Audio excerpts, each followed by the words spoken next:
Hello everyone, welcome to our YouTube channel. You can find here the latest and trending news. Is a channel where you will find all about trending BB update news. We try our best to give our audience the most truthful news. Eric is transported on a wheeled stretcher into the emergency room at the hospital. The doctor prevents a distressed Donna from entering the room and will inform her when she is allowed to see him. At the Forrester mansion, Bridget contacts the hospital and is informed that Eric has been admitted. She is unable to obtain any additional information. Thorne announces his intention to travel to the hospital, and some individuals express their want to accompany him. However, Bridget objects, emphasizing the importance of allowing the medical professionals sufficient room to attend to his needs. Steffi laments, "This cannot mark the conclusion for Granddad. I am unprepared to bid farewell." Hope gently rests her palm over hers, providing solace. Donna anxiously observes through the entrance of the hospital, fervently hoping for a miraculous outcome while the medical personnel attend to Eric. She shields her eyes with her fists and weeps. At the Forrester mansion, Bridget has discovered that Eric's pulse is thready, indicating a weak and unfavorable condition. In close proximity, Steffi informs Thomas that she is unable to establish communication with Finn. She is fatigued by this situation and is en route to the hospital. Upon the arrival of Ridge and Brooke in the hospital, Donna vociferously summons their attention.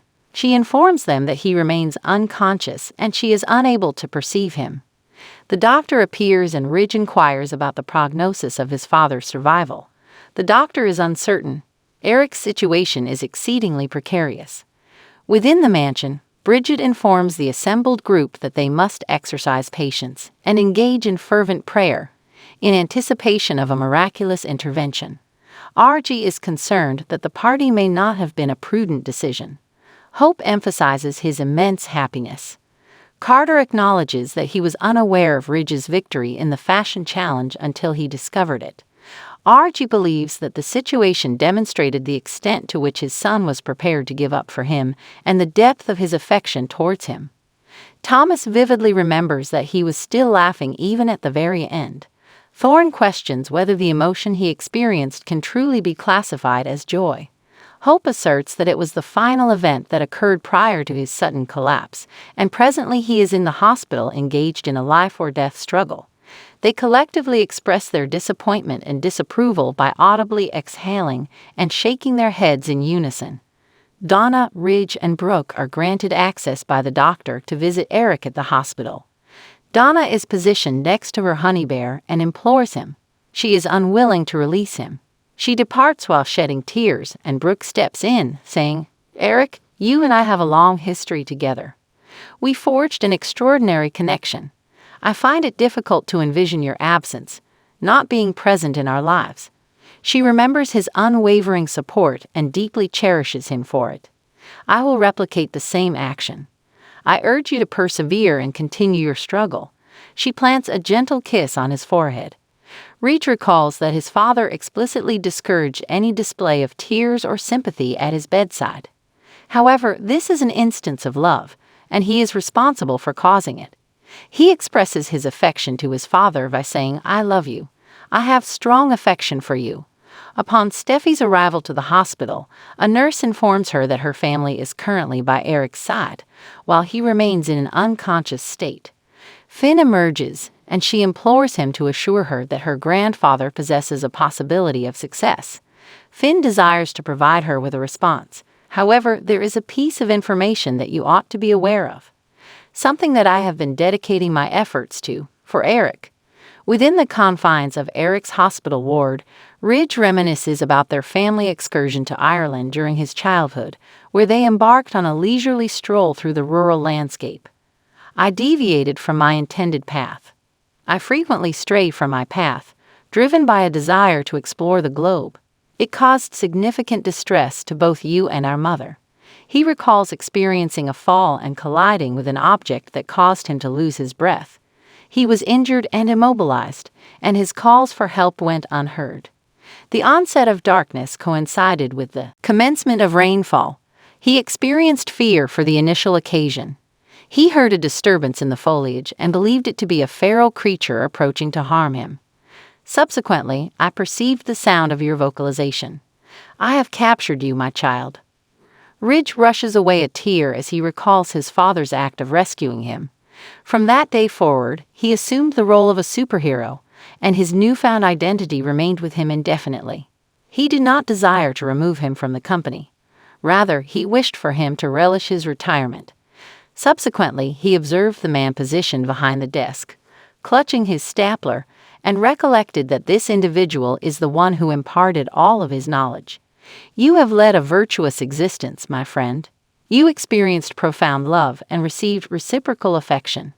There is no superior present. He reassures his father that they will all be safe, and there is no need for him to engage in any further conflicts. If you desire to depart, you have the freedom to do so. It is acceptable. It's acceptable, he exclaims.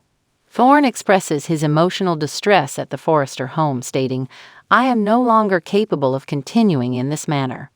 This cannot be the final evening of my father's life. It is not possible. It is unable to. At the hospital, Finn informs Steffi that he has been diligently researching a remedy for Eric. Steffi inquires if he has devised a method to rescue him. Ridge, Brooke, and Donna all interrupt. He states, there have been no alterations. The situation is unfavorable. Steffi informs them that Finn has been developing a remedy to rescue their grandfather. Finn cautions that it is at the forefront of technology and is an experimental approach. There is no assurance. Hope inquires Thomas at the mansion about his contemplation over the manner in which he intends to disclose this information to Douglas. Thomas anticipates a lack of news to disseminate. Hope inquires about the potential scenario if the doctors are unable to provide assistance to him. Thomas expresses his belief that they will overcome this situation collectively. Hope, with tears in her eyes, grasps his hand. In close proximity, Zen desires to visit the hospital, while Bridget opposes the idea of everyone accompanying them there. RG inquires about the doctor's assessment of his current prognosis. Bridget is uncertain about their ability to assist him. At the hospital, Finn informs Ridge and the rest of the group that they would be assuming a risk and there are no assurances. The treatment incorporates an innovative technology that purifies the blood in conjunction with a transplantation procedure. Donna inquires about the potential pain involved. Finn cautions that there will be a sensation of unease and a lengthy process of recuperation. He has assumed control of the case and needs to inquire, do you wish to pursue this treatment? Ridge possesses the authority to make medical decisions as he holds the medical power of attorney. Should they opt for the implementation of the new treatment or instead transition him to comfort care and allow him to pass away? Ridge's profound affection for his father prevents him from subjecting him to further distress, thereby necessitating the difficult decision to release him. We must allow him to pass away peacefully. Steffi and Donna's countenances display astonishment, amazement, and dread. Upcoming on The Bold and the Beautiful, Donna and Steffi confront Ridge in an effort to persuade him to make the morally correct decision, while Eric's family members reminisce about their fondest shared experiences. Thanks for watching this video. Please subscribe to our channel and stay with us.